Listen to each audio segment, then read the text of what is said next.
Relationship, make it personal. I do believe that as believers and as Christians, we too often do not really know who we actually are or whose we actually are. Yes, we can say, I'm a Christian, Jesus is my Lord, but what is my relationship or my walk with God, with Jesus and the Holy Spirit all about? God actually made it personal when he started off saying in Genesis 1:26, let us make man in our image, according to our likeness, and let them have dominion on the earth.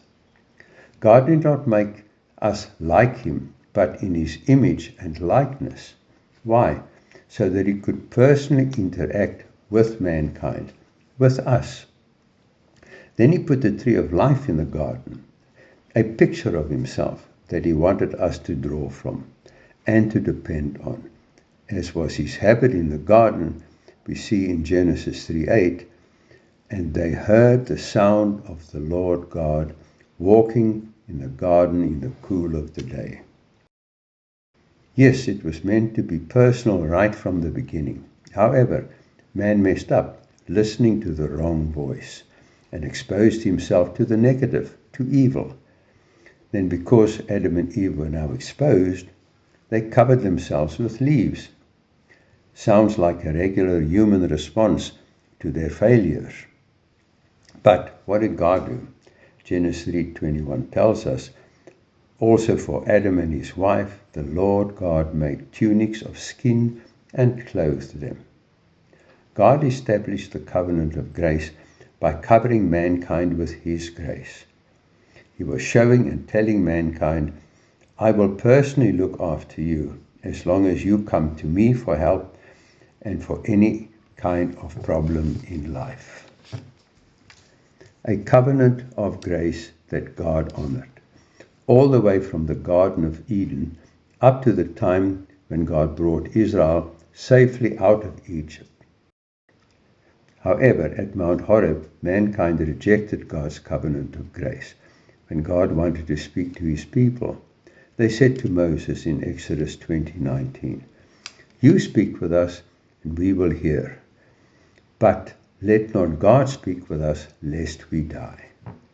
So God gave them the law, the 10 Commandments, thereby making mankind responsible for their own destiny. But, praise God, Jesus came to save mankind from the law and establish a new covenant of grace, again making our relationship with God personal. Jesus explained it this way in the book of John, referring to God's original instruction and explaining to us how to apply Genesis 1:28, saying to us in John 15, verse 7 and 8, if you abide in me and my words abide in you, you will ask whatever you desire, and it shall be done for you. By this my Father is glorified, that you bear much fruit, so you will be my disciples.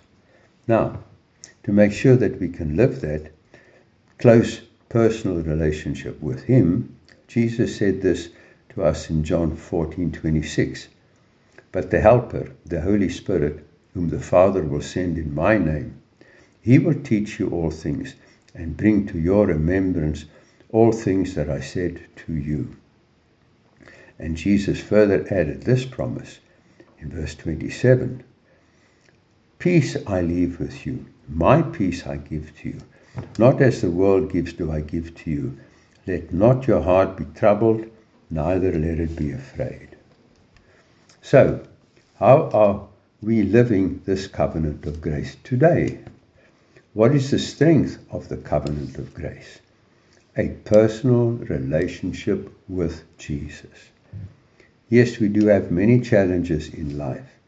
And yes, we do have many needs and wants. And yes, the Bible does say to us in Philippians 4:19, and my God shall supply all your need according to his riches in glory by Christ Jesus. However, ask yourself these questions. Why am I going to God with my needs or wants. Because of Philippians 4:19, because of what he can do, has done, or has said. Does that actually matter? Yes, it certainly does. Why? Well, consider this. What kind of covenant does God have with us? Law or grace? What's the difference? Under the law, who is responsible? You are. Like Jesus said to the Pharisees in John 9:41, if you were blind, you would have no sin. But now you say, we see, therefore your sin remains. However, under grace, God takes the responsibility. Why? Because you are now again under God's protection, in the same way as it was in the Garden of Eden, because you have a relationship with God. In other words, because of who he is, in a relationship based on who he is, the I am. Technically, this new covenant through Jesus is all about relationship. It's not about what I can do or deserve, but it's about what Jesus did and where I am because of him. And where is that? In a covenant relationship with him. As Jesus himself said in John 15:7, if you abide in me and my words abide in you, you will ask whatever you desire and it shall be done for you. In fact, Jesus gave us a wonderful picture of this relationship in the story of the prodigal son. When the lost son returned and the father arranged a feast, the older son was very unhappy. Why? Because the older son thought it was all about works, about what the father expected, and all about what he, as the son, did for the father. However, the lost son knew that it was all about the heart of the father, a relationship. So, let's go back to why God created us. It was not that God wanted to prove anything.